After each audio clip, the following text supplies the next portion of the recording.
चलो सबसे पहले गुड मॉर्निंग सभी को। एक चीज बताएं, डिजिटल मार्केटिंग कोई कितनों भी सीख ले, अगर उसको कंटेंट राइटिंग नहीं आती तो कुछ नहीं कर पाएगा। और कंटेंट राइटिंग आप कहाँ से सीखोगे? एसईओ से। ठीक, अगर आपको कंटेंट राइटिंग आती है डिजिटल मार्केटिंग में, आपको कैसे ऐड चलाना है या फिर प्रमोशन कैसे करना ये नहीं आता है तो आप 100% कर जाओगे, क्योंकि कंटेंट जितना आपका अच्छा होगा आपको एआई उतना ही प्रमोट करेगा, चाहे वो फेसबुक प्लेटफॉर्म हो, चाहे इंस्टाग्राम प्लेटफॉर्म हो, चाहे गूगल हो। इसलिए आपको कंटेंट राइटिंग अच्छे से आनी चाहिए, कॉपी राइटिंग अच्छे से आनी चाहिए। अगर ये नहीं आती, आप कितनों रगड़ डालो ना, पेड मार्केटिंग कुछ नहीं कर पाओगे। ठीक है, तो इसलिए सबसे इम्पोर्टेंट है कि आप कंटेंट राइटिंग सीखो। अदरवाइज क्लासेज आप करते जाओगे, टाइम निकलता जाएगा, फिर लास्ट में यही होगा कि हम पैसा नहीं कमा पा रहे हैं। पैसा दो ही चीज़ों से कमाया जाता है, एक आपके पास कंटेंट रिसर्च की कैपेबिलिटी होनी चाहिए, दूसरा कम्युनिकेशन। अगर ये दो चीज़ें आपके पास नहीं है तो आप जीवन में कभी पैसा नहीं कमा पाओगे। लिख के ले लो, कितनों भी महारथी हो, कितनों भी एक्सपर्ट आदमी बन जाए, अगर दो चीज़ें आपके पास नहीं है, कम्युनिकेशन और कंटेंट राइटिंग रिसर्च, तो जितने बड़े क्रिएटर हैं उनके पास कंटेंट राइटिंग की कैपेबिलिटी है, अच्छे से वो कंटेंट राइटिंग करते हैं, रिसर्च अच्छे से करते हैं और उनका कम्युनिकेशन अच्छा है। आप एक एक बार आप विजुलाइज करो कि एक्चुअल में डिजिटल मार्केटिंग है क्या चीज। विजुलाइज करो ना आप कि डिजिटल मार्केटिंग है क्या चीज। क्या डिजिटल मार्केटिंग पैसा लगाना डिजिटल मार्केटिंग है? नहीं। डिजिटल मार्केटिंग में हम क्या करते हैं, अपनी बात को या फिर अपने बिजनेस को दूसरों तक पहुंचाते हैं। और दूसरों तक अपने बिजनेस को हम कब पहुंचा पाएंगे? जब हम हमारा कंटेंट अच्छा होगा और हमारा कम्युनिकेशन अच्छा होगा। ठीक है, यही दो चीजें हैं जो कि हमारे बिजनेस को ग्रो करती हैं। चलो आज हम एक चीज थोड़ा सा जान लेते हैं कि हम अपने कंटेंट को या फिर वेबसाइट को कहाँ कहाँ पे रैंक कराते हैं गूगल प्लेटफॉर्म पे। ठीक है, सिंपल।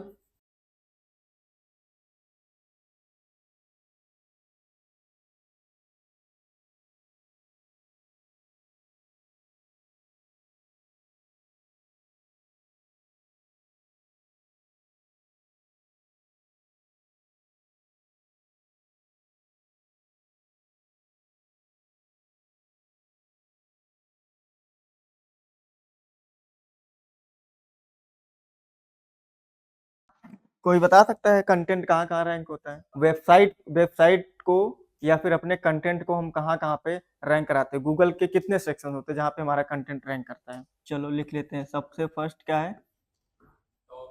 पेजेस हो गया, सेकंड एफएक्यूज हो गया, और जीएमबी की बात कर रहे हो आप? जीएमबी हो गया, सॉरी तीसरा नंबर है ये।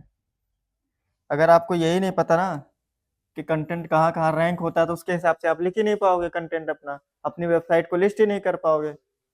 काम करते रहो। चौथा, गुड, वीडियो सजेशन में आ जाए, फोरम्स पे आ जाए।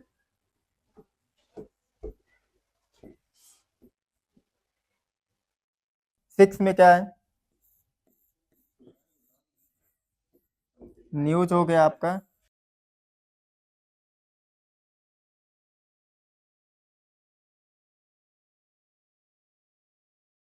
प्रोडक्ट सेक्शन हो गया। हम अपने कंटेंट या वेबसाइट को लगभग इतनी जगह पे रैंक कराते हैं। ठीक है, अगर यही नहीं पता है, अब मान लो कि आपको पेज तो पता है, सबको पेज की गूगल के पेजेस पे रैंक होती है वेबसाइट। ठीक है, तो आप इसके अकॉर्डिंग तो काम कर लोगे। ठीक, लेकिन अभी तक क्या किसी को पता था, कितने लोगों को पता था कि एफएक्यूज नाम का भी कोई चीज होता है जिसपे हमारा कंटेंट रैंक करता है, जिसपे हमारी वेबसाइट रैंक करती है? कितने लोगों को पता था? सिर्फ एफएक्यूज के बारे में पता था आपको, लेकिन एफएक्यूज क्या होता है ये नहीं पता था। अच्छा, एफएक्यूज का मतलब लॉन्ग फॉर्म में बात करें तो फ्रिक्वेंटली आस्क्ड क्वेश्चन इसको बोलते हैं ना, जहाँ पे लोग क्वेश्चन भी, अब आपने देखा होगा जब गूगल पे हम कोई कीवर्ड डालते हैं उससे रिलेटेड क्वेश्चंस भी आ जाते हैं। ठीक है, तो उसको एफएक्यूज बोलते हैं। यहाँ पे भी हमारी वेबसाइट क्या करती है? रैंक करती है, हमारा कंटेंट रैंक करता है। इसलिए हमारे अपनी वेबसाइट में क्वेश्चन होने बहुत जरूरी है, क्योंकि लोग क्वेश्चन ही सर्च करते हैं। बेसिकली जब हम कोई चीज सर्च करने जाते हैं गूगल पे तो क्या करते हैं? हाउ, व्हाट, व्हेन, यही सब चीजें तो लगा करके सर्च करते हैं ना। तो अगर हम अपनी वेबसाइट पे क्वेश्चंस को भी मेंशन करते हैं, जो हमारा जिससे रिलेटेड हमने ब्लॉग लिखा है उससे रिलेटेड अगर हम 8 से 10 क्वेश्चन या फिर 5 से 6 क्वेश्चन भी मेंशन कर देते हैं, तो ज्यादा चांसेस हो जाते हैं कि हमारा कंटेंट गूगल पे रैंक करेगा। देन उसके बाद गूगल माई बिजनेस। अगर आपका कोई बिजनेस है और आपने ये नहीं बना रखा है, तो इसका मतलब 50% आप बिजनेस ग्रो नहीं कर पाओगे। चाहे आपका ऑर्गेनिक में मैं बात कर रहा हूँ, ऑर्गेनिक की पेड तो आप एडवर्टीजमेंट करके कर लोगे, लेकिन अगर ऑर्गेनिक आपको बिजनेस ग्रो करना है तो ये चीज आपके पास मैंडेटरी हो जाती है। इससे पता है ऑर्गेनिक लगभग आपका 50% बिजनेस आता है। अगर इस पे आपने एसईओ कर लिया ना, तो पूरा बिजनेस इसी पे आपका डिपेंड हो जाएगा। ठीक है। देन उसके बाद इमेज, हमारी इमेजेस भी रैंक करती हैं। इस वजह से हमें अपने कंटेंट में, अपनी वेबसाइट पे, अपने ब्लॉग में इमेज को भी हमें यूज करना है। ठीक है। देन उसके बाद वीडियो, आप तो देख रहे हो आज की डेट में तो ज्यादा से ज्यादा सजेशन में वीडियो ही दे देता है, गूगल भी दे देता है। तो हमें अपनी वेबसाइट पे कंटेंट में क्या करना है, छोटे छोटे वीडियो के क्लिप्स भी यूज करना है या फिर यूट्यूब का लिंक भी लगाना है। ठीक है। देन उसके बाद न्यूज, अगर यहाँ पे आपकी वेबसाइट रैंक करने लगी, एक पैसा आपको नहीं खर्च करना है डिजिटल मार्केटिंग के लिए या फिर अपने बिजनेस को ग्रो करने के लिए। न्यूज के अंदर डिस्कवरी आता है, गूगल डिस्कवरी न्यूज में नहीं आता है, उसका एक अपना ही अलग सेक्शन है। ठीक है। न्यूज सेक्शन अलग है, गूगल की डिस्कवरी अलग है। ठीक है। दोनों सेम वर्क नहीं करते हैं। न्यूज में आप समझो कि न्यूज में आपका अपडेटेड या फिर कह सकते हो कि जो कंटेंट ऐसा होता है जो न्यूज से रिलेटेड होता है। ठीक है। और डिस्कवरी में आपका हर तरीके, डिस्कवरी में ज्यादातर पता है क्या है, जो एकदम अपडेटेड कंटेंट हुआ, समझ रहे हो ना, या फिर जैसे वेब स्टोरीज हुई, वो ज्यादा डिस्कवरी में रैंक करती हैं आपकी। देन उसके बाद प्रोडक्ट सेक्शन में, अगर आपका बिजनेस आपका कोई प्रोडक्ट है तो उसको भी अपनी वेबसाइट में मेंशन करो, क्योंकि प्रोडक्ट सेक्शन में भी हमारी वेबसाइट रैंक करती हैं। ठीक है। अब कुछ चीजें कल बची थी और इसको सारी चीजों को हम देखते हैं प्रैक्टिकली कैसे क्या चीजें करते हैं। कल हम लोग ब्लॉग पे प्रैक्टिस कर रहे थे ना कि कहाँ पे क्या चीजें मेंशन करनी है, क्या चीजें नहीं, और कुछ उसमें चीजें बची भी थी बताना मुझे प्रैक्टिकली, 2-3 पॉइंट्स बचे हुए थे, जैसे कि प्लेगरिज्म कैसे चेक करना है ना। चलो, ये कंटेंट हमने उठा करके किसकी वेबसाइट से लिया था, हिंदी में डॉट नेट से। ठीक है। और आपको title, Meta description, Meta description तो अभी बताया नहीं था। ठीक है। तो पहले हम चेक कर लेते कि ये कितना परसेंट कॉपी है, क्योंकि मेन खेला तो कॉपी का है। अगर हमने कहीं से उठाया कंटेंट और कंटेंट हमारा कॉपी निकल गया तो लो भैया, गूगल की नज़र में क्या हो जाएंगे हम, स्पैमी हो जाएंगे। ठीक है। तो आपको क्या सर्च करना है, प्लेगरिज्म चेकर। ठीक है। अब यहाँ पे आपको बहुत सारी वेबसाइट्स मिलेंगी, किसी एक वेबसाइट पे आपको चले जाना है। मान लो ये वेबसाइट है एक डुप्ली चेकर करके। ठीक है। इस पे हम आ गए। अब इस कंटेंट को हम क्या करेंगे, सपोज मान लीजिए कि हम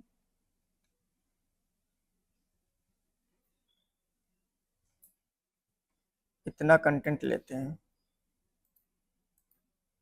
और यहाँ पे डालते हैं।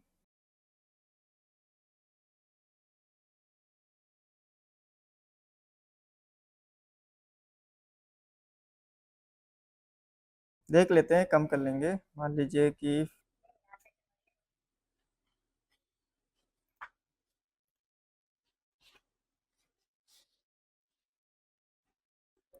टोटल कितने हो गए हमारे, 870 के आसपास। ठीक है। अब इसको हम आते हैं यहाँ पे, आई एम नॉट रोबोट पे क्लिक करेंगे और चेक प्लेगरिज्म पे क्लिक करेंगे। अब ये हमारे कंटेंट को क्या कर रहा है, स्कैन कर रहा है। अब ये बता देगा आपको कि आपका कंटेंट जो है वो कितना परसेंट कॉपी है और कहाँ से आपने कॉपी किया है।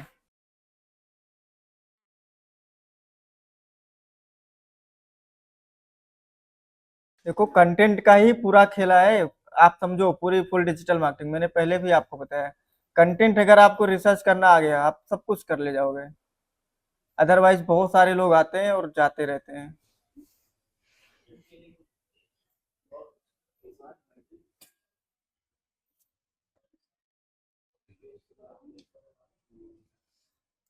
देखो हमारा जो कंटेंट है, ये इधर देखो सारे लोग, इसने बता दिया कि हमारा लगभग कितना परसेंट हमने छोटा सा कंटेंट उठाया था वहां पे हिंदी में डॉट नेट से। और कुछ उसमें ऊपर की जो हेडलाइंस थी, मतलब ऊपर का जो कंटेंट था, पैरा था, उसको हमने कुछ अपना रीराइट किया था ना, कि हमें स्टार्टिंग में क्या क्या चीजें डालना है, तो वो चीजें। अब देखो इसने बता दिया कितना, लगभग 64% क्या है हमारा कंटेंट कॉपी है। और ये भी बता दिया कि हमने कॉपी कहाँ से किया है। ठीक है। जब कोई, आप समझोगे कोई दूसरा या फिर तीसरा थर्ड पार्टी हमें ये बता दे रहा है कि आपने कंटेंट कहाँ से कॉपी किया है, तो क्या गूगल नहीं पता लगा पाएगा आपके कंटेंट को? लगा लेगा ना। तो इस वजह से हमें गूगल से क्या करना है, चोरी नहीं करना है। हमने क्या बताया, गूगल टूल्स के अलावा आपको कोई भी ऐसा पेड टूल या फिर ऐसा थर्ड पार्टी टूल ऐसा नहीं है जो आपको एग्जैक्ट डेटा बताएगा। आप देखो यहाँ पे वेबसाइट आ गई है कि सिमिलरिटी कहाँ से है, आपकी जो कंटेंट है उसकी सिमिलरिटी किससे मैच कर रही है, हिंदी में डॉट नेट से। और उसने ब्लॉग भी दिखा दिया। ठीक है, ये दिखा रहा ना कि ये ब्लॉग कब लिखा गया था, और यहाँ से आपने पेस्ट किया। और ये भी एग्जैक्ट दिखा रहा है, क्योंकि देखो जब कंटेंट लिखने का तरीका लगभग सबका सेम होता है, वर्ड्स वही यूज करते हैं, हिंदी में 36 है। ठीक है, तो वही 36 अल्फाबेट से बना करके हम लोग कंटेंट बनाते हैं। तो ये जो जनरल लैंग्वेज होती है उसको कॉपी से हटा देता है। ठीक है, लेकिन जो खुद के यूनिक पॉइंट होते होंगे, ठीक है, उनको ये पकड़ता है। इसी वजह से ये 100% आपको सही नहीं दे पाता। लेकिन ये लगभग आप समझो कि इसने बता दिया ना कि 64% हमारा जो कंटेंट है वो कॉपी है, और इस वेबसाइट से कॉपी किया है। ये तो सही बताया ना कि हमने किस वेबसाइट से कॉपी किया है। तो गूगल तो तुरंत पकड़ लेगा, इसने 64 बताया तो गूगल बता देगा भाई आपने 100% कॉपी किया है।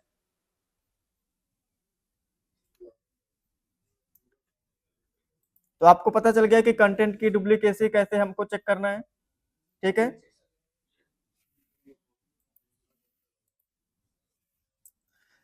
अच्छा, अब देखो और आपको दिखाते हैं। अभी हम क्या बात कर रहे थे, एफएक्यूज की बात कर रहे थे। ठीक है, यहाँ पे एक कीवर्ड हम आप सर्च करते हैं, what is digital marketing in Hindi, यही कीवर्ड ले लेते हैं हम। देखो ये आपके क्या है, वीडियो। अगर आपकी वेबसाइट पे वीडियो भी है तो ज्यादा चांसेस है, क्योंकि देखो वीडियो रैंक हो रहे हैं। ठीक है, अगर हमने अपनी वेबसाइट पे ऐसे रिलेटेड कुछ यूट्यूब का लिंक या फिर कोई वीडियो लगाए होते तो भी यहाँ पे रैंक करने के चांसेस थे। देन उसके बाद पीपल आल्सो आस्क, ये क्या है, एफएक्यूज है। ठीक है, डिजिटल मार्केटिंग का क्या अर्थ है, अगर आप ऐसे क्वेश्चन, या फिर डिजिटल मार्केटिंग क्या है, डिजिटल मार्केटिंग के मुख्य चार मुख्य क्या है, डिजिटल मार्केटिंग के 7C क्या है। ठीक है, अब देखो इस पे हम क्लिक करते हैं। ठीक, सी मोर पे जाते हैं। यहाँ पे एफएक्यूज के अंदर आप देख सकते हो कि इनके पॉइंट्स पूरा दिए हुए हैं, और यहाँ पे इस उस वेबसाइट का लिंक भी दिया गया है जिसके वेबसाइट से क्या है, एफएक्यूज निकाल करके लगाए गए हैं। अगर आपके वेबसाइट के एफएक्यूज क्या होंगे, रैंक करेंगे, तो नीचे आपकी वेबसाइट का लिंक होगा कि ये जो एफएक्यूज का आंसर है ये इस वेबसाइट से लिया गया है, क्योंकि वहां पे इस वेबसाइट पे एफएक्यूज कहीं ना कहीं मेंशन होंगे। ठीक है, इसको चेक कर लेते हैं। अब देखो ये डिजिटल मार्केटिंग क्या है, ये किस वेबसाइट से लिया गया है, विकिपीडिया से लिया गया है। वैसे ही डिजिटल मार्केटिंग में सैलरी कितनी होती है, इस पे सी मोड पे जाओगे तो कहीं ना कहीं नीचे आपको वेबसाइट दिख जाएगी। तो 10 लाख से ज्यादा सैलरी पैकेज वाली 5 बेहतरीन डिजिटल मार्केटिंग स्किल्स जो भी आगे हो। तो आपको क्या समझ में आया कि हमें भी अपनी वेबसाइट पे एफएक्यूज मेंशन करने ही करने हैं। अभी बताएंगे किस तरीके से मेंशन करने हैं। इतना समझ में आया कि एफएक्यूज से हमारी वेबसाइट रैंक होती है। सपोज मान लो कि डिजिटल मार्केटिंग क्या है, ये आपका भी क्वेश्चन, ये आपका भी क्वेश्चन, ये आपका भी क्वेश्चन, सबका क्वेश्चन है, बट डिजिटल मार्केटिंग क्वेश्चन का आंसर आप कैसे देते हो, ये आपकी यूनिकनेस है, ठीक है। क्योंकि देखो क्वेश्चन का आंसर लगभग सेम होता है। अगर आपसे किसी से पूछा कि उत्तर प्रदेश की राजधानी क्या है, तो लखनऊ ही बताओगे आप, सीतापुर रायबरेली नहीं बताओगे, ठीक है। अगर डिजिटल मार्केटिंग क्या है, तो डिजिटल मार्केटिंग का एक कहीं ना कहीं 90% मिलती हुई सबकी डिफिनेशन एक ही होगी कि हम सोशल मीडिया प्लेटफॉर्म पे काम करते हैं, ऑनलाइन प्रमोशन करते हैं, यही लगभग डिजिटल मार्केटिंग है। तो लगभग सारे लोगों का आंसर सिमिलर होगा, तो एफएक्यूज में ज्यादा कॉपी राइटिंग के चांसेज नहीं होते। बट अगर आप कुछ ऐसा बेस्ट आंसर देते हो जो गूगल को अच्छा लगता है, तो आपका ही एफएक्यू जो क्या करेगा, रैंक कराएगा। समझ लो कि ये पूरा क्वेश्चन आपने थोड़ा बहुत आप कॉपी कर सकते हो, गूगल क्या बोलता है कि आप 15 से 20% कॉपी कर सकते हो। लेकिन अगर आप सब लोगों ने तो ऐसा नहीं लिखा होगा ना, इसको देखने से पहले तो आपके दिमाग में ये वाला इंटरफेस नहीं आया होगा, ये वाला तो वो नहीं आया होगा ना कि भाई हमको ऐसे ऐसे डिजिटल मार्केटिंग का आंसर देना है।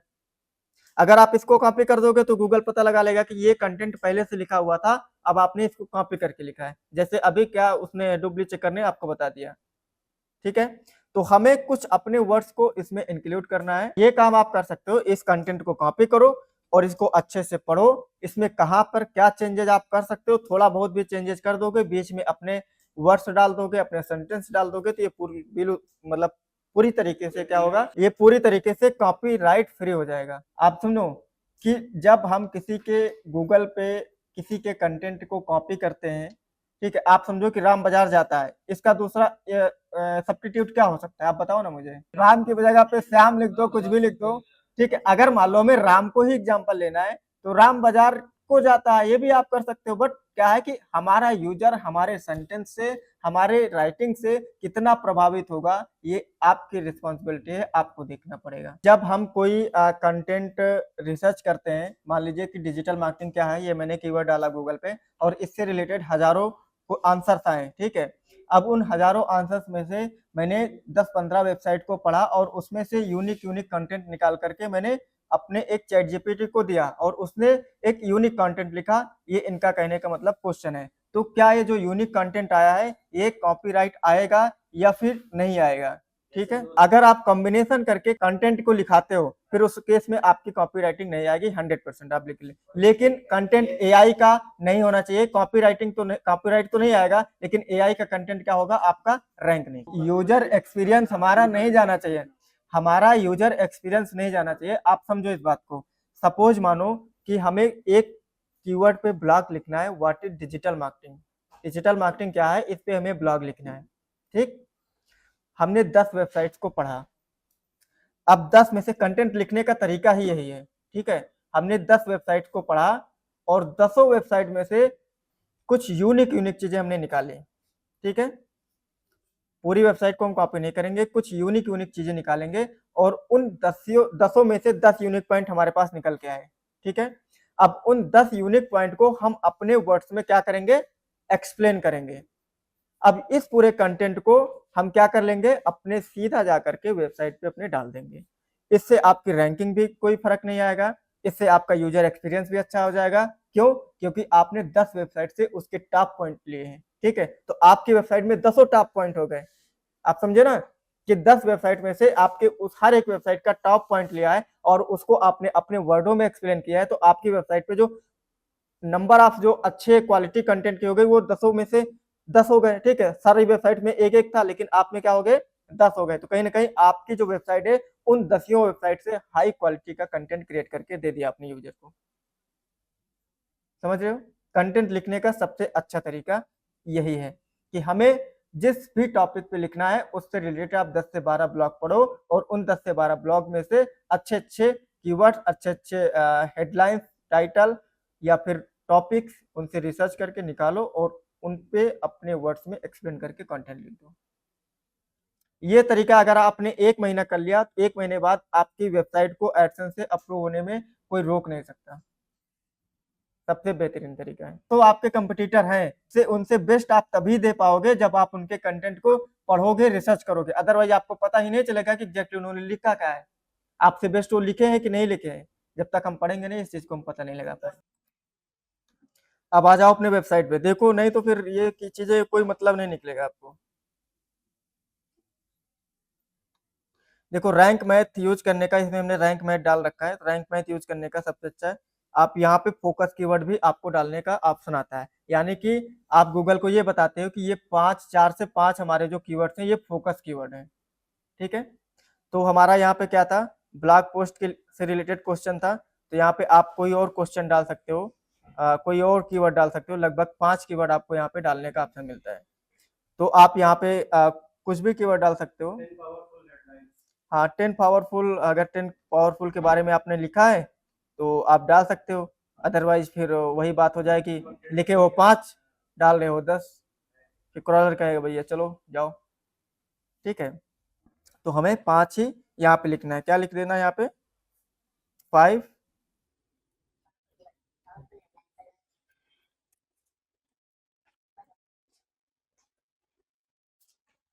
हेडलाइंस, ठीक है।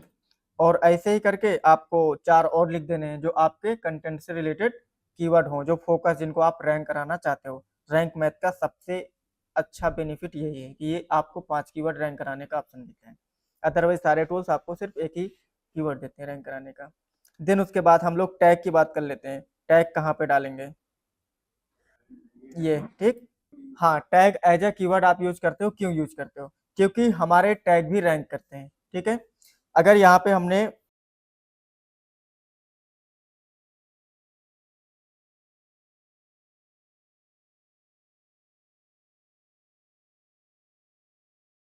ये हैशटैग बिल्कुल नहीं है, ये टैग है।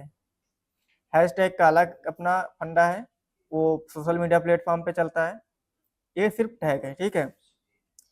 टैग का सिर्फ एक ही कॉन्सेप्ट है कि हम अपने यूजर को ये बताते हैं कि भाई हमने इससे रिलेटेड कंटेंट लिखा है, इससे इसके अलावा कोई और टैग का मतलब नहीं है, ठीक है। ये कीवर्ड भी हमारे रैंक होते हैं गूगल पे, ठीक है। ब्लॉग पोस्ट कैसे, हम यहाँ पे लिखना चाह रहे थे ब्लॉग पोस्ट कैसे लिखते हैं, ठीक है। बट मान लो कि एक कीवर्ड ये भी हो गया, और दूसरा कीवर्ड हो गया हमारा ब्लॉग पोस्ट कैसे लिखते हैं, ये हमारा क्या हो गया, दूसरा टैग हो गया, ठीक है। तो ऐसे आप लगभग 10-12 टैग यहाँ पे डाल सकते हो अपने पूरे ब्लॉग से रिलेटेड, ठीक है। टैग वाला भी कॉन्सेप्ट आपको क्लियर हो गया, और ये चीजें आपको करना ही करना, जितनी चीजें मैं आपको एक्टिविटी बता रहा हूँ, अगर आपने ये चीजें नहीं किया तो फिर वही है कि आप एसईओ फ्रेंडली कंटेंट नहीं लिख पाओगे। देखो इंग्लिश और हिंदी में आप लोग कंफ्यूज मत हो, क्योंकि इंडिया में हिंदी का ज्यादा यूजर है, मानते हो आप लोग ये बात की नहीं मानते हो, इंडिया की जो ऑडियंस है वो क्या है, हिंदी यूजर है। तो अगर आपको ब्लॉगिंग करनी है तो आप हिंदी में करोगे या फिर इंग्लिश में करोगे, हिंदी प्रेफर करोगे, ठीक है। अगर आपको ज्यादा ट्रैफिक लेके आना है अपने वेबसाइट पे तो, अदरवाइज अगर आप चाहते हो कि आपके पास क्वालिटी ऑडियंस हो बट ऑडियंस की क्वांटिटी कम हो, तो फिर आप इंग्लिश पे जा सकते हो। इंग्लिश में ब्लॉगिंग करने के लिए आपको इंग्लिश बहुत अच्छी आती है। अगर हमने हिंदी में, मान लो हमारा ब्लॉग हिंदी में है, आपका कहना है कि क्या हिंदी कीवर्ड हम डालेंगे तो हमारा पेज रैंक करेगा कि नहीं करेगा, हमारा ब्लॉग रैंक करेगा कि नहीं करेगा, आप इंग्लिश कीवर्ड अगर आप डालोगे तो डेफिनेटली आपको रैंक करेगा। लेकिन उस केस में क्या करना पड़ेगा, जैसे कि हमें हिंदी के साथ साथ, आप सपोज मानो कि ये हमारा एक कीवर्ड है पावरफुल हेडलाइंस, ठीक है। पावरफुल हेडलाइंस क्या है, ठीक है। अब इस हमने हमने यहाँ पे क्या लगाएंगे, पाइपलाइन लगाया। अब हमने क्या करते हैं यहाँ पे,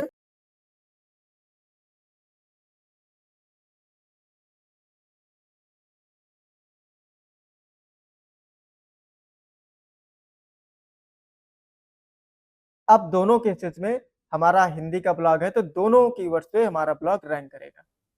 समझ में आया, अभी कोई कंफ्यूजन? आज की डेट में तो आप इंग्लिश वाला ही यूज करो भाई, हम तो बोलते हैं कि आप हिंदी, इंग्लिश, इंग्लिश तीनों लेकर के चलो, क्योंकि अभी समझो यहाँ पे हम एक कीवर्ड सर्च करते हैं, जैसे व्हाट इज डिजिटल मार्केटिंग हमने हमें सर्च करना, ठीक है।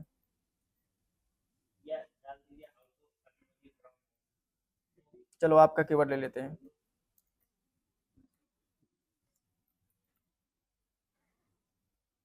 देखो इंग्लिश में लिख रहे हैं तो ज्यादातर चांसेस है कि इंग्लिश के कीवर्ड हमें सजेस्ट करता है। और एक बात आपको मैंने बताया था, कीवर्ड दो तरीके के होते हैं, मतलब जब सर्च के पॉइंट ऑफ व्यू से बात करते हैं, इसको बेसिकली कीवर्ड स्ट्रीमिंग बोलते हैं, ठीक है।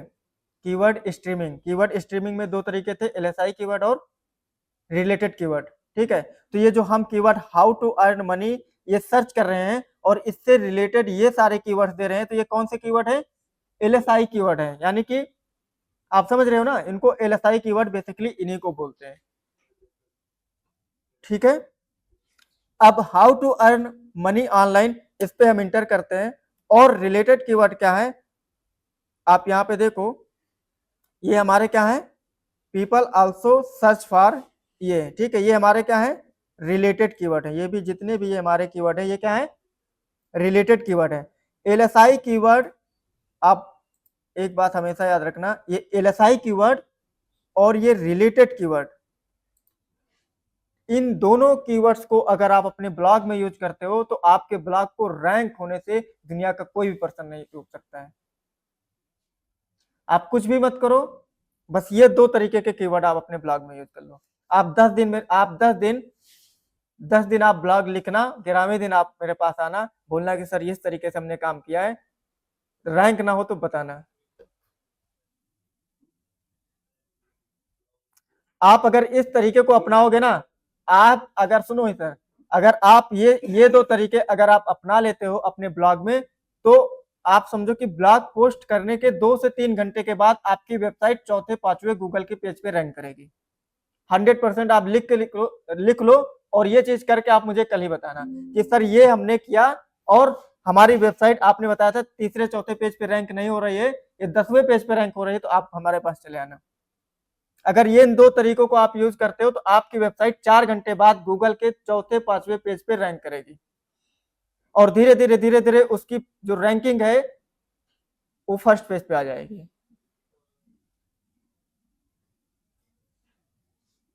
अब बताओ इससे ज्यादा कोई क्या बोल सकता है? ठीक। तो इन दोनों तरीकों के एलएसआई कीवर्ड को और रिलेटेड कीवर्ड्स को हमें अपने कंटेंट में यूज करना है। ठीक है। टैग हो गए हमारे, टैग कैसे यूज करना है, और उसके बाद आपको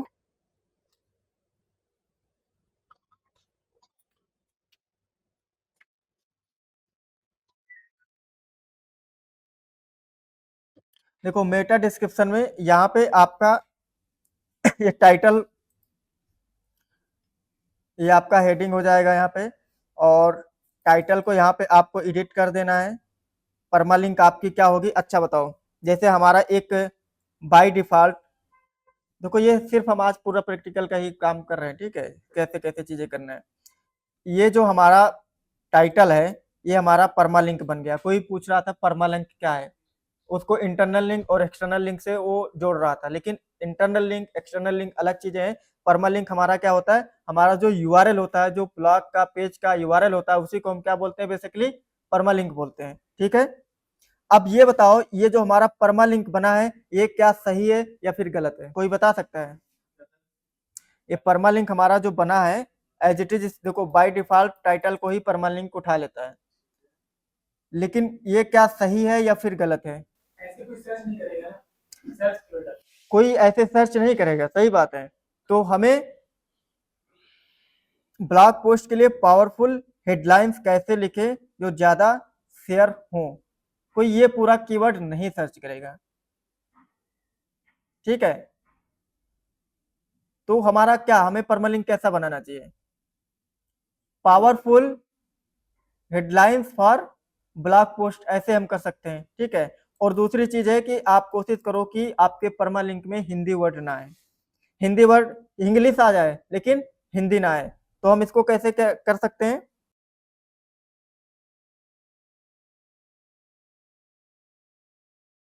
पावरफुल और डैश लगाना, आपको यूआरएल में परमालिंक में कभी स्पेस नहीं देना है, अदरवाइज वो फिर कैसी यूआरएल बन जाएगी आपकी, अगर हमने स्पेस दे दिया तो कैसी यूआरएल हमारी बन जाएगी, वो डायनेमिक बन जाएगी, फिर समझ रहे हो आप, हमें स्टैटिक रखना है। पावरफुल हेडलाइंस, आगे लिख लेते ब्लॉग पोस्ट के लिए ना,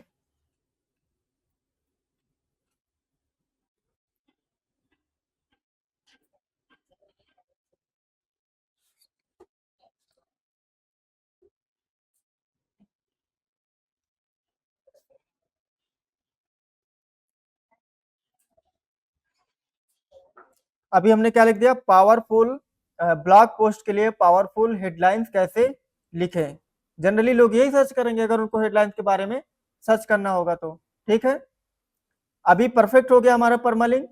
परमालिंक वाला भी आपको क्लियर हो गया कॉन्सेप्ट कि अगर वो सही है गलत है तो उसको कैसे सही करना है। किसी कोई डाउट क्वेश्चन? हम मेटा बता रहे थे, मेटा डिस्क्रिप्शन। यहाँ पे आपको आना है, इस पे एडिट इस पे करना है, और यहाँ पे अब आपका क्या हो गया, परमालिंक आपका सही हो गया। ठीक है, ये हाँ, इसको भी आप सही कर दो। ठीक है, अब सबसे जरूरी जो हमारे लिए समझने वाली बात है, मेटा डिस्क्रिप्शन। अब मेटा डिस्क्रिप्शन में आप समझो,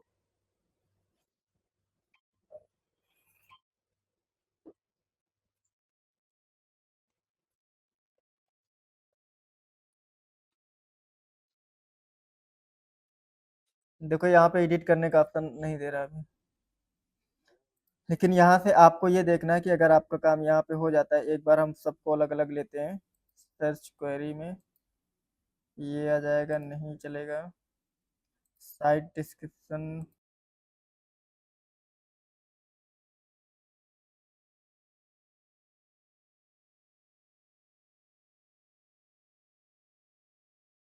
मेटा डिस्क्रिप्शन बेसिकली ये होता है कि जब ये देखो, ये हमने अगर ये कीवर्ड सर्च किया है, ठीक है, ये तो हमारा क्या दिख रहा है, ये टाइटल दिख रहा है ब्लॉग का। ठीक है, और टाइटल के नीचे जो दिखता है ये, ठीक है, इतना जो ये कंटेंट दिख रहा है हमारा, ये बेसिकली हमारा क्या है, मेटा डिस्क्रिप्शन। क्योंकि इसी को पढ़ करके यूजर आपके टाइटल को पढ़ेगा, और टाइटल को पढ़ने के बाद वो फिर थोड़ा से मेटा डिस्क्रिप्शन देखा कि इस कंटेंट में लिखा क्या है, किस बारे में कंटेंट को लिखा गया है। ठीक है, तो ये जब जितना ये ज्यादा आपका अट्रैक्टिव होगा, उतना ज्यादा चांसेस हैं कि आपके ब्लॉग पे यूजर जाएगा। ठीक है, पूरे ब्लॉग का एक ऐसा यूनिक पॉइंट आप यहाँ पे डाल दो, और ये जरूरी नहीं कि जो आप डालोगे वही रैंक करेगा। गूगल कभी कभी आपके ब्लॉग से अपने मन से उठा लेता है कंटेंट, क्योंकि उसके पूरे ब्लॉग में जो आपका यूनिक कंटेंट लगता है उसको यहाँ पे दिखा देता है। कभी कभी वो यहीं पे फेक न्यूज भी दिखा देगा।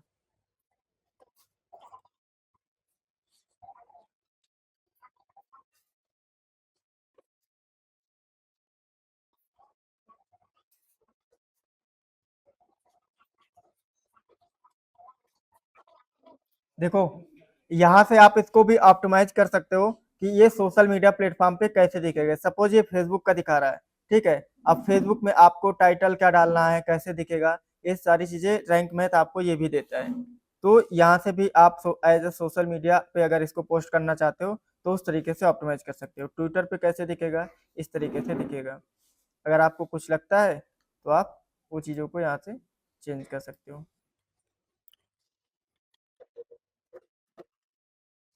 अब मान लो कि यहाँ पे हमें ऐसा डिस्क्रिप्शन लिखना है कुछ अपने कंटेंट से उठा करके कि इस पे कीवर्ड आ जाए। तो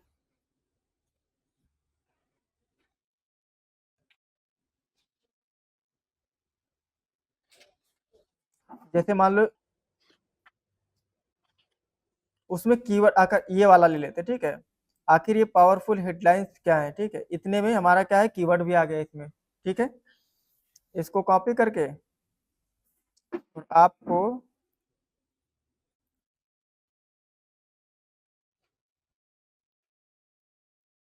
सेव करने का ऑप्शन नहीं आ रहा है इसमें, दे नहीं रहा।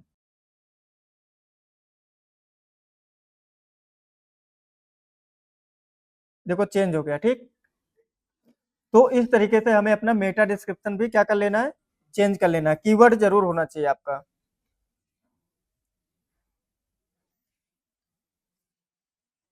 अभी क्या चीज बचा है जरा बताओ मुझे, और क्या इसमें बताना जो मैंने पॉइंट बताया, जो मैंने यहाँ पे करके ना दिखाया हो। अच्छा, एक चीज और बता देते कि इंटरनल लिंक और एक्सटर्नल लिंक को हमें किस तरीके से यूज करना है। अभी हमने कल बताया था कैसे लगाना है और यूज कैसे करना है।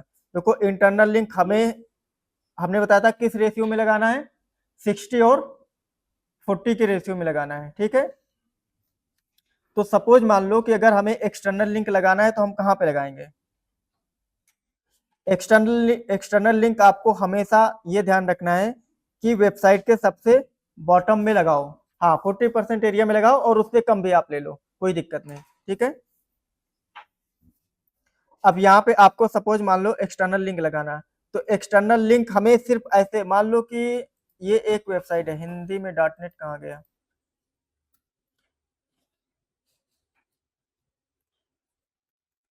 इस वेबसाइट पे इस यूआरएल पे हमें रिडायरेक्ट करना है अपने एक्सटर्नल लिंक के थ्रू। अब क्या ये वाला हम यहाँ पे ऐसे पेस्ट कर दें, ये अच्छी बात है? अगर ये डायरेक्ट लिंक ला करके हमने यहाँ पे पेस्ट कर दिया तो क्या ये अच्छी बात है या फिर नहीं? अगर मान लो सपोज मान लो कि इसके थ्रू हम जाते हैं, यहाँ पे हमें इसको हटा देते हैं, ठीक, और यहाँ पे हमको क्या लगाना है?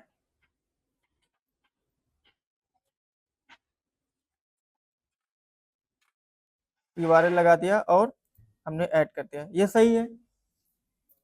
अभी तो हमने इस पे क्लिकेबल भी बना दिया, ये सही है क्या? ज्यादा कुछ जानकारी लेना है तो उस पेज पर जाइए, तो हाँ, उससे रिलेटेड जो टॉपिक होगा वहाँ ये लगाएंगे, वहाँ क्लिक करके उससे उसके बारे में और कुछ ज्यादा जानना चाहते हैं दूसरी जगह पे फॉरवर्ड। राइट, सही बात है। और दूसरी चीज है कि लिंक पे क्लिक करने से यूजर घबराता है, समझ रहे हो ना बात को? अगर हम उसे डायरेक्ट कोई लिंक भेज देंगे तो वो क्लिक ही नहीं करेगा उस पे भाई, चाहे हमारी इंटरनल लिंक हो और चाहे हमारी एक्सटर्नल लिंक हो। ठीक है, तो हमें इसको क्या करना है, इसको हटा देना है। और अब मान लो हमें पावरफुल वर्ड के बारे में लिखना है तो हम क्या करेंगे? Powerful headlines. ठीक है, ये इसको हमने कॉपी किया और यहाँ पे हमने लिखा पावरफुल हेडलाइंस क्या या फिर कैसे लिखें।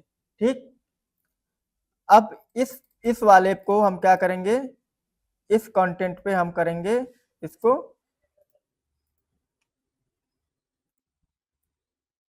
यहाँ पे हम डालेंगे यूआरएल। ठीक, अब ये हमारा यूआरएल हो गया। देन उसके बाद पावरफुल हेडलाइंस कैसे लिखें, इस टेक्स्ट पे हम क्या करेंगे, यूआरएल को लगाएंगे। आप समझो, अब यूजर को यूआरएल हमने कर दिया हाइड। ठीक, अब सिंपल जब हमारा यूजर आएगा पावरफुल हेडलाइंस कैसे लिखें, तो वो इस पे क्लिक करने में हिचकिचाएगा नहीं, इस पे क्लिक करके वो रिडायरेक्ट हो जाएगा दूसरे ब्लॉग पे, यानी कि एक्सटर्नल लिंक पे। हमें एक्सटर्नल लिंक कहाँ पे, नीचे ही हमेशा रखना है, उस 40% वाले को भी क्रॉस कर देना है। अब हमें एक्सटर्नल लिंक लगाना है तो क्या करना है, अब यहाँ पे पढ़ते पढ़ते पढ़ते पढ़ते आपको आना है और तुरंत नहीं लगा देना है। अगर आप तुरंत मान लो कि इंटरनल लिंक आपको लगाना है, यहाँ पे आप लगा दोगे क्या? यहाँ पे इंटरनल लिंक लगाना सही है? नहीं, क्योंकि हमारे इस ब्लॉक की अथॉरिटी, इस ब्लॉक की जो बाउंस रेट है वो बढ़ जाएगा। तो कुछ यूजर लगभग इतने टाइम पे लगाओ कि यूजर पढ़ते पढ़ते उसको 20 सेकंड 25 सेकंड 30 सेकंड हो जाए, उसके बाद फिर आप लाते लगा दो। तो इंटरनल लिंक हमें कहाँ पे लगाना, इस जगह पे लगाना है। इंटरनल की मैं बात कर, एक्सटर्नल तो मैंने बता दिया ना, एक्सटर्नल तो आपको सबसे नीचे लगाना है भाई, एक्सटर्नल सबसे नीचे लगाना है। लेकिन इंटरनल में भी हमें ध्यान रखना है कि सबसे ऊपर लिंक नहीं दे देना है, अदरवाइज फिर वो उस ब्लॉक को छोड़ करके दूसरे पेज पे हमारे चला जाएगा। तो हमारे पेज की वेबसाइट की तो अथॉरिटी बनी, यूजर तो रुका, लेकिन उस पर्टिकुलर ब्लॉक की अथॉरिटी कम हो गई ना हमारी। इसका मतलब है कि इस ब्लॉक का जो कंटेंट है वो अच्छा नहीं है, इसलिए यूजर छोड़ करके जा रहा है।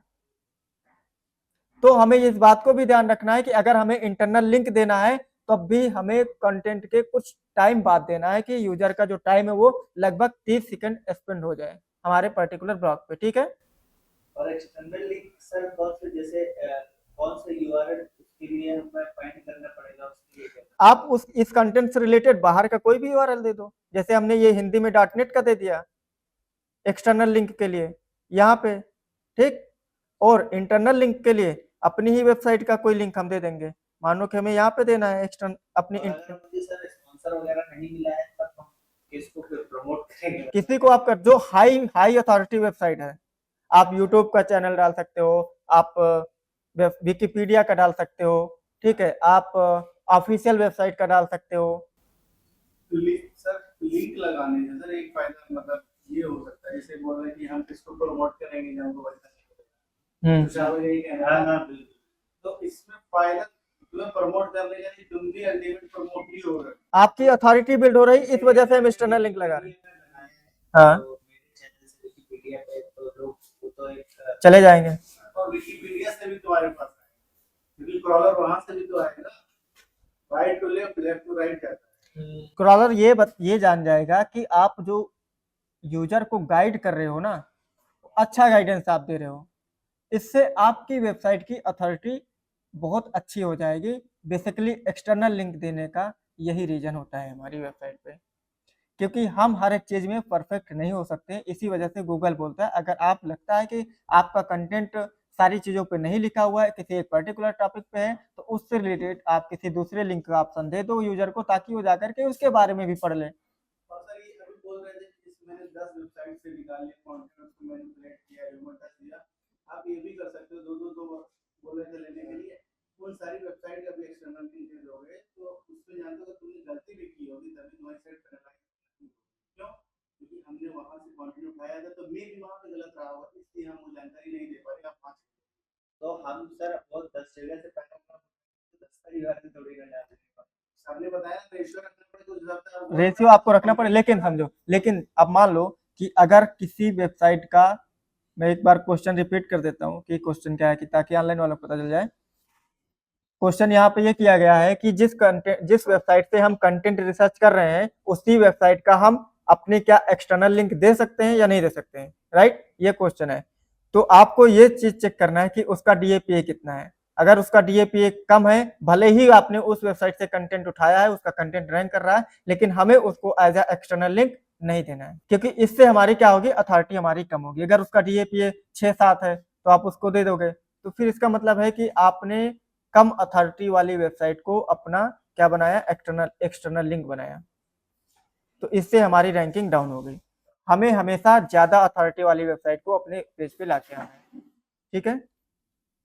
ये चीज है जरूरी। आज मान लो कि रैंकिंग किसी के बड़ी वेबसाइट छोटी वेबसाइट पे रैंकिंग डिपेंड नहीं करती है, रैंकिंग आपके कंटेंट पे डिपेंड करता है। आप समझो कि अगर आप चाहो, हो सकता है कि आज आपने लिखा कंटेंट, हो सकता है आज के आज ही वो रैंक करने लगे, इसका मतलब ये थोड़ी कि आपकी वेबसाइट बड़ी हो गई, पुरानी हो गई, अथॉरिटी बिल्ड हो गई उसकी, ऐसा कतई नहीं है। वो पर्टिकुलर किसी कंटेंट पे, किसी कीवर्ड पे रैंक कर सकती है, लेकिन इसका मतलब ये नहीं कि वो आपकी हाई अथॉरिटी वेबसाइट है, राइट? तो इंटरनल लिंक हमें देना है, तो इंटरनल लिंक हम कहाँ पे देंगे, यहाँ पे देंगे, और इस पे आएंगे। अब यहीं से हम किसी एक टॉपिक को उठा लेंगे। सपोज मान लो कि हमारी वेबसाइट के अंदर कोई ब्लॉग लिखा हुआ है, तो इस ब्लॉग को ले लेते हैं, ठीक है? What is digital marketing, what is digital marketing and how it can grow your business expensively. को यहाँ पे आप क्या कर सकते हो, रिमूव कर सकते हो, एडिट कर सकते हो। एडिट करना है तो यहाँ पे आकर के इसको एडिट भी कर सकते हो। अदरवाइज इसको आपको कलर वगैरह देना है तो आप इसको टेक्स्ट को कलर भी कर सकते हो, ठीक है? जो भी कलर आपको लगता है आपको ये करना है, तो पूरे टेक्स्ट को सेलेक्ट करके उसका कलर पूरा आप चेंज कर सकते हो, ठीक है? इस तरीके से जितना आप सेलेक्ट करोगे उस तरीके से हो जाएगा।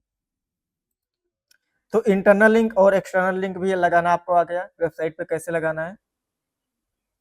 अभी कुछ ऐसा टर्म्स बचा हुआ है जो हमें बताना है प्रैक्टिकली, एक ब्रेड क्रम्स बचा हुआ है, ठीक है? तो यहाँ पे सर्च कर लेते हैं।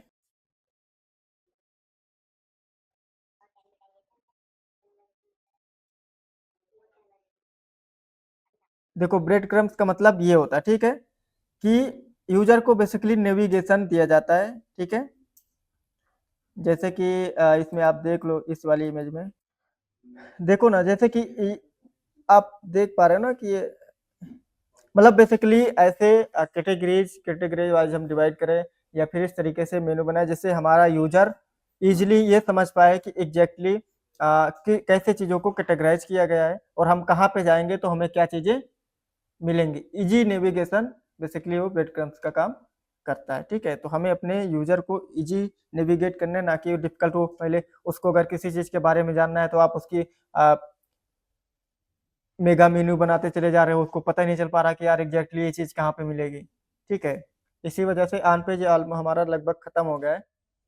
मैंने कल कैसे वेबसाइट को ऑडिट करना है ये भी बता दिया। अभी कैनिबलाइजेशन वाला हमने पूछा नहीं था, सबसे बताता हूँ। नहीं, कैनिबलाइजेशन तो बता, कैनोनिकल नहीं बताया हमने।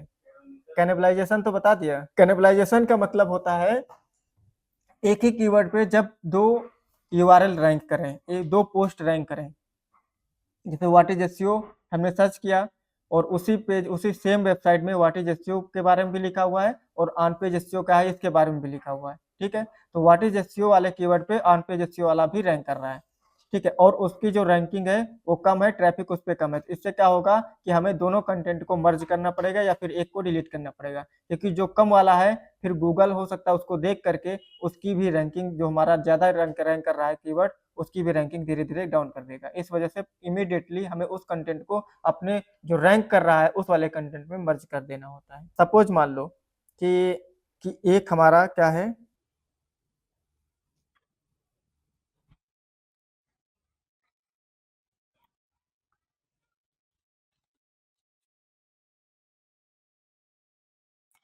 व्हाट इज डिजिटल मार्केटिंग, ये हमारा कीवर्ड है। ठीक है, और इस कीवर्ड पे एक ही वेबसाइट के दो कंटेंट रैंक कर रहे हो। ठीक है, अगर एक ही वेबसाइट के दो कंटेंट रैंक कर रहे हैं तो फिर वो कैनिबलाइजेशन कीवर्ड में आ जाएगा। देखो बाकी वेबसाइट में हम क्या करते हैं, यहाँ पे आकर के मेनू पे फोकस करते हैं। ठीक है, लेकिन जब ब्लॉगिंग वेबसाइट की बात होती है तो हम क्या करते हैं, कैटेगरीज बनाते हैं। ठीक है, समझ रहे हो ना। कैटेगरी मतलब कि इस कैटेगरी पे हम काम करेंगे। मेन्यू एक अलग हो गया, मेन्यू के अंदर हम कैटेगरी को लगाते हैं। ठीक है, एक तो हो गया पेजेज हम बना करके उसको मेन्यू में लगा दिए, तो पेजेज ना क्रिएट करके हम क्या क्रिएट करते हैं, यहाँ पे कैटेगरी क्रिएट करते हैं ब्लॉगिंग वेबसाइट में। बेसिकली यही इतना डिफरेंस होता है। अदरवाइज सर्विस वेबसाइट में पेजेस का पूरा खेल होता है और यहाँ पे कैटेगरी का। इसके प्लगइन्स भी अलग अलग होते हैं? नहीं, प्लगइन सेम होते हैं, थीम अलग होती है। थीम आप एक्स्ट्रा पे भी काम कर सकते हो, जब ब्लॉगिंग के केस में आपको ऐसी थीम्स लेनी होती जो ब्लॉगिंग के लिए ही बनी है बेसिकली। ठीक है, जैसे आपका जनरेट प्रेस हो गया और न्यूज़पेपर हो गया। ऑन पेज तक जितना मैंने पढ़ाया, यहाँ तक किसी को कोई क्वेश्चन हो तो बताओ करना। एक बात मैं आपको बताऊं कि आप लोग देखो ब्लॉग जरूर लिखो, चाहे 10, 5, 15 दिन के ही लिए लिखो। इससे आपकी कंटेंट राइटिंग की जो हैबिट है वो इम्प्रूव हो जाएगी। ठीक है, और किसी भी चीज़ को आप इजीली रैंक करा पाओगे, चाहे वो यूट्यूब हो आपका, चाहे पोस्ट हो, ब्लॉग हो, वेबसाइट हो। आप ब्लॉग को देखो, ब्लॉग लिखने का दो फायदा है। आप जिस पे ब्लॉग लिख रहे हो ना वो आपका यूनिक कंटेंट है, आप उसी पे वीडियो बना दो, दो जगह आपका काम हो गया।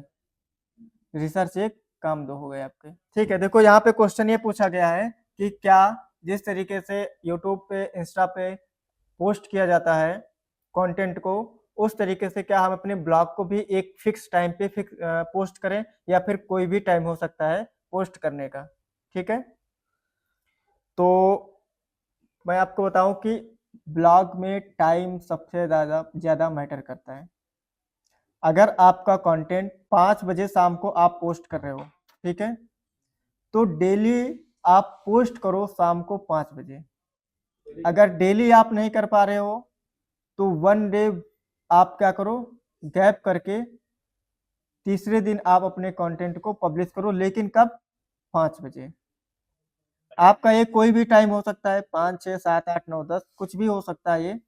अगर आप सप्ताह में 4 कंटेंट डालते हो तो भी एक ही टाइम फिक्स करो। अदरवाइज रीजन क्या होता है कि जो गूगल का क्रॉलर होता है, बॉट होता है, आपका कंटेंट 5 बजे आया तो वो एग्जैक्ट 5 बजे के आसपास ही वो आपके उस पे आएगा वेबसाइट पे, उसके आगे पीछे नहीं आएगा। अगर आज आपने 5 बजे कंटेंट डाला, कल 5 बजे कंटेंट डाला, परसों डाला, 3-4 दिन आपने लगातार 5 बजे कंटेंट डाला, तो गूगल के क्रॉलर को ये पता चल गया कि इस वेबसाइट पे जो नया कंटेंट आता है वो कितने टाइम पे आता है, 5 बजे आता है।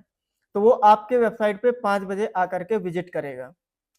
अगर उस टाइम पे आपके वेबसाइट पे कंटेंट उसको नहीं मिला, इनकेस आपने डाल दिया 10 बजे सुबह डाल दिया या फिर 12 बजे डाल दिया, 5 बजे नहीं डाला, 5 बजे के बाद 7 बजे आपने डाला, वो 5 बजे आएगा, आपकी वेबसाइट पे विजिट करेगा, क्रॉल करेगा, उसको कोई नया कंटेंट नहीं मिलेगा, वो चला जाएगा। दूसरे दिन आपने फिर 5 बजे नहीं डाला, फिर क्या होगा? फिर आएगा 5 बजे, वो चला जाएगा, उसको कोई कंटेंट नहीं मिला। जबकि आप कंटेंट क्या कर रहे हो? रोज डाल रहे हो।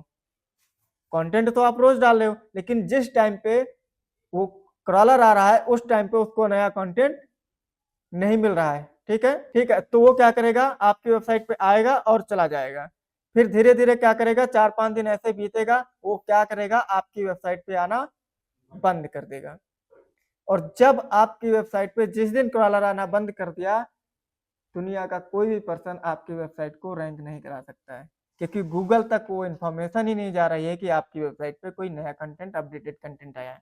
जस्ट लाइक ऐसे समझो आपकी, अगर ये हमारा ऑफिस है, यहाँ पे कोई आता है, हम उसको 5 बजे टाइम दे रखे हैं, 5 बजे ऑफिस बंद, फिर दूसरे दिन वो 5 बजे आएगा, फिर ऑफिस बंद, तीसरे दिन 5 बजे आएगा, फिर ऑफिस बंद, उसको लगेगा यार ये ऑफिस बंद ही रहता है। क्या वो आएगा चौथे दिन? नहीं आएगा।